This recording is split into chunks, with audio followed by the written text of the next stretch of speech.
Oke. Oke guys, selamat pagi. Kali ini Minggu 14 Maret 2021 masih kita tentang explore Pantai Pangandaran di Instagramnya Pantai Pangandaran guys. Nah kali ini kita sedang berada di Taman Wisata Alam Pangandaran, tepatnya di situs Batu Kalde. Nah situs Batu Kalde ini merupakan peninggalan Kerajaan Pananjung tempo lalu. Nah kita nanti akan berdiskusi dan mewawancarai salah satu juru peliharanya situs Batu Kalde. Siapa itu? Dia adalah Bapak Herianto. Bapak Herianto itu selain sebagai juru peliharanya situs Batu Kalde, merupakan anak keturunan asli Cagar Alam Pananjung. Dulunya keturunan daripada Kuncen atau juru kuncinya Cagar Alam Pananjung. Nanti kita sama-sama kita mewawancarai dan kita explore bagaimana sih situs Batu Kalde dan sekitarnya, sejarahnya sampai dengan hari ini, sampai dengan banyak artefak-artefak atau peninggalan yang belum terungkap. Nanti kita sama-sama di area situs Batu Kalde dengan Bapak Herianto. Oke, kita sama-sama. Oke, kita buka masker dulu guys. Ntar dulu nih ada orang tuh.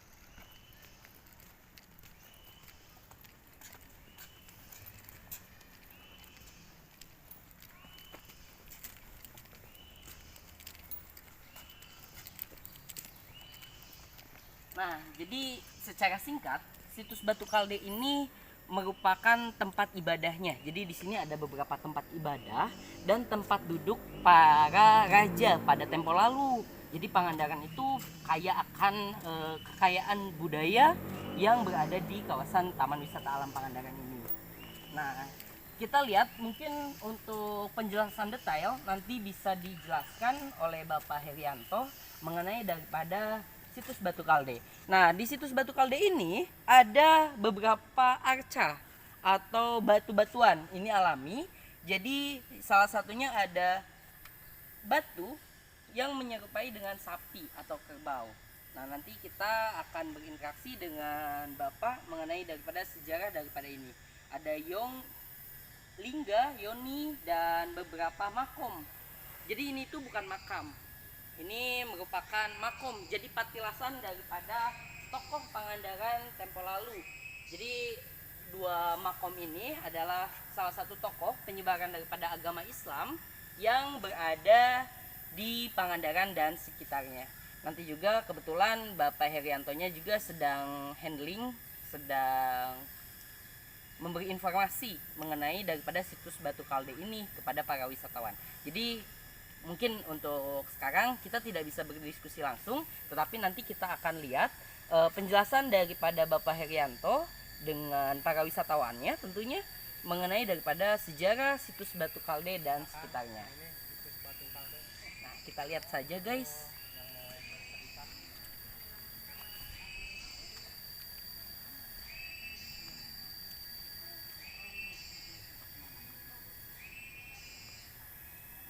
Ibu mau sambil berdiri sambil duduk istirahat boleh, silakan. Selamat datang Ibu. Rombongan dari mana? Dari Garut. Selamat datang. Mungkin ini dijadikan lokasi yang kedua setelah Pasir Putih. Nah, kalau yang lokasi yang kedua ini nama asal usulnya nama Pangandaran, itu situs Batu Kalde. Sejarahnya Pangandaran itu berawal dari sini, peradaban abad 8 sampai abad 16. Jadi dulunya bukan Pangandaran tapi Pananjung. Nah, kenapa disebut Pananjung? Di sini terbentangnya dua daratan yang menjorok ke tengah lautan, yaitu Tanjung atau Semenanjung, barat sama timur. Dibarengi dengan secara kebetulan dengan adanya kerajaan ini. Nama kerajaannya Kerajaan Pananjung yang dipimpinnya sama Pangeran Anggalarang. Kalau istrinya Ibu Dewi Siti Samboja atau lebih dikenal Ibu Dewi Rengganis. Nah, di sini juga ada taman sarinya dari Kerajaan Pananjung ini. Itu taman sarinya dari putri-putri atau para dayang-dayang mandi di sana. Secara mitos atau menurut kepercayaan, kalau kita mandi di sana atau membasuh muka di sana itu awet muda, itu secara mitos, Pak. Namun setelah peradaban modern dan para master dari Bandung juga sempat meneliti air itu, setelah diteliti ternyata di situ banyak kandungan-kandungan mineralnya atau zat sulfur yang bisa mengencangkan kulit. Jadi ada kesamaan antara mitos sama ilmiahnya. Karena zaman kerajaan belum ada alat canggih seperti itu. Nah, di sini ada untuk peninggalan di zaman Hindunya, di sini ada yang dikatakan batu kalde. Jadi mana yang dikatakan batu kalde? Jadi yang ini. Cuma sebutan batu kalde itu ngambil dari bahasa Sunda kuno yang artiannya tuh keldai, Pak. Namun di sini karena peradaban zaman Hindu, untuk keldai itu nggak ada, yang ada nandi. Nah, sedangkan artian nandi di dalam buku Hindu itu binatang sapi, binatang yang disucikan atau tunggangannya Dewa Siwa. Terus di depannya batu kalde ini ada yang dinamakan batu yoni. Nah, kalau yoni ini tempat sesaji atau tempat peribadatan umat Hindu. Dan di Hindu melambangkan adanya perempuan atau maaf itu kesucian perempuan yang mau untuk pasangannya lingga, yaitu sebuah batangan sama orang arkeolog itu belum ditemukan karena diperkirakan masih tertanam di sini, Bu. Karena tanpa disadari yang kita injak ini di kedalaman 1 sampai 2 meter itu masih terdapat bangunan ke bawah. Nah, bila mana lingganya sudah ditemukan, jadi untuk menutupi lubang yoninya ada sebuah batangan ke atas membentuk sebuah kerucut. Kalau dipasangkan ini persis dengan Monas. Dan lingganya melambangkan adanya laki-laki. Jadi ini salah satu simbol dari sebuah kehidupan kita selalu berpasangan. Seperti itu. Terus di bawahnya lagi ini ada batu yang ada baling-balingnya. Di Bali kan rata-rata mereka beragama Hindu. Ini ada batu Padmasana. Hanya beda ejaan. Kalau kita mungkin Padmasana, Padmasana ini lambang bunga teratai atau tempat duduknya Dewa Matahari. Di belakang saya, di sini kenapa di kerajaan Hindu Pananjung ini ada makom. Jadi beliau ini perpindahan Hindu ke Islam, Bu, yang diislamkan sama Syekh Ahmad dan Syekh Muhammad. Penyebar agama Islamnya itu di Gua Parat atau lebih tenarnya yang dipakai topinya Malampir.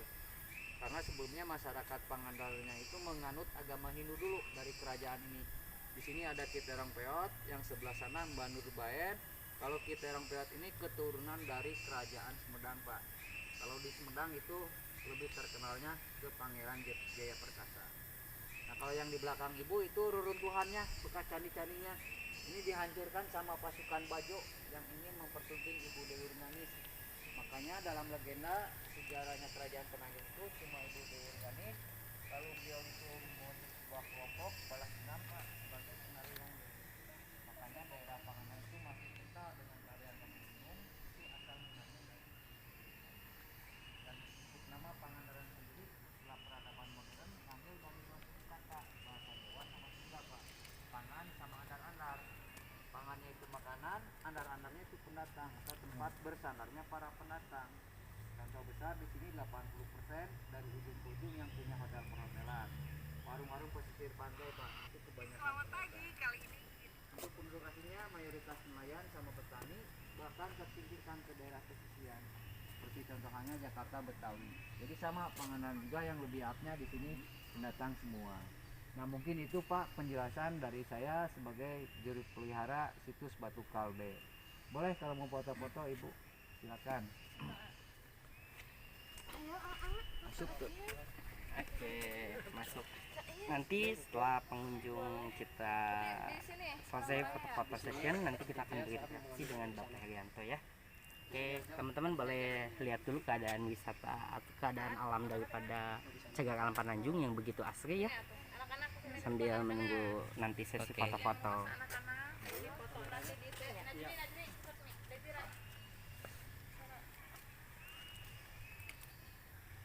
Jadi satu foto nanti di share, Pak. Jadi biar ada dokumentasi di setiap tempatnya. Seperti itu.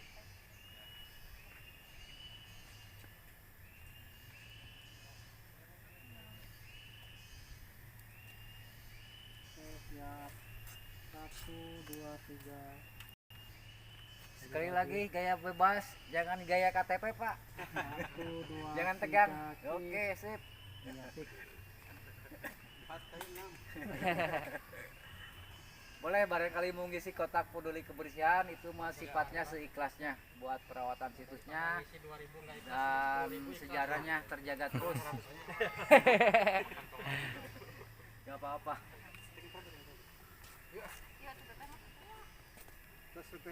Enggak, atur nuhun Bapak, mudah-mudahan barokah. Amin. Atur nuhun. Berwisata di Pangandaran. Siap. Sama pisan. Nah, Siap. Nah, hati-hati di jalan. Jangan lupa di follow ya. Iya, @pantai_pangandaran. Iya. Atur nuhun Bu.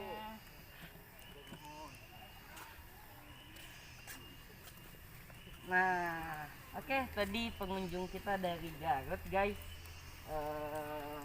Edukasi mengenai situs Batu Kalde. Nah, tadi kan secara garis besar ya, Pak Heri mengenai daripada situs Batu Kalde. Nah, boleh menceritakan lebih detail lagi mengenai situs Batu Kalde dan bagaimana para zaman dulu kerajaan untuk beribadah di kawasan ini. Jadi di kawasan ini kan wisatanya berbaur dengan religi, yaitu jadi di setiap tempat-tempatnya itu ada makom-makomnya, seperti di sini juga mungkin ada kedua panglima atau pengawal dari kerajaan Penanjung. Nah, mereka itu memang dengan intinya dasarnya kepercayaan. Ada yang dari Sumedang juga kadang-kadang itu berdoa dulu di sini. Dulu Dan untuk lebih detailnya kalau untuk masalah jenis batu, nah di sini ada batu yang seperti ada arca sapi, batu yoni, terus patmasana, terus reruntuhan ini candi-candinya. Nah jadi ini masih sempat diteliti sama orang arkeolog. Jadi untuk masalah batunya ini bukan jenis batu Pangandaran. Nah, kalau jenis batu Pangandaran itu yaitu jenis batu karang. Nah, mereka kebingungannya kenapa sejenis batu gunung berapi itu ada di daerah Pangandaran, sedangkan Pangandaran sendiri nggak mempunyai gunung berapi. Jadi ini masih tahap dalam penelitian seperti itu. Nah, ketika kita melihat daripada sejarah peradaban Islam datang ke Pangandaran, tentunya banyak versi ya, bukan banyak versi, banyak sejarah yang menceritakan bagaimana Syekh Ahmad dan Syekh Muhammad yang menyebarkan di Gua Parat. Dan ini ada apa, Nurbain ya? Ya, Mbah Nurbain Mbah. sama Kiterong Peot. Nah, Mbah Nurbain dan Mbah Kiterong Peot. Nah, gimana tuh relasi antara Syekh Muhammad dan Syekh Muhammad dengan beliau yang di sini? Ya itu akrab juga, karena kalau untuk Syekh Ahmad dan Syekh Muhammad, beliau itu kan yang menyebarkan agama Islam di daerah Cirebon.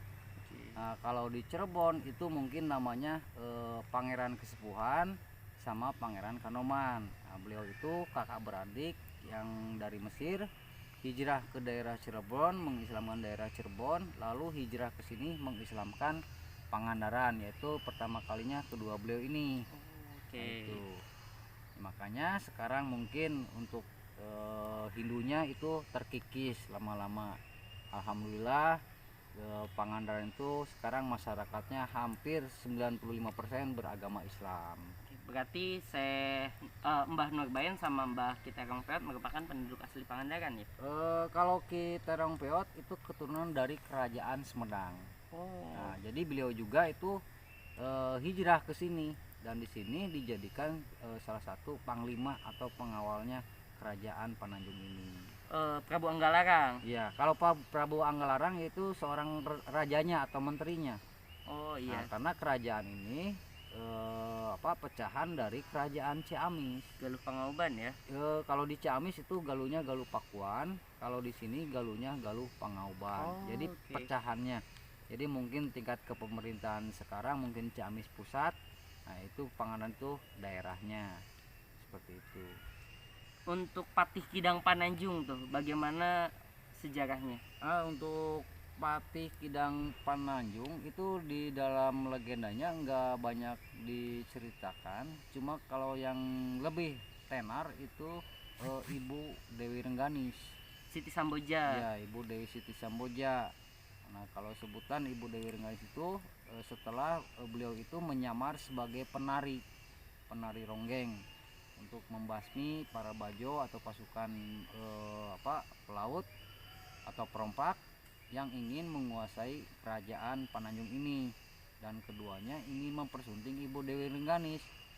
Nah, seperti itu.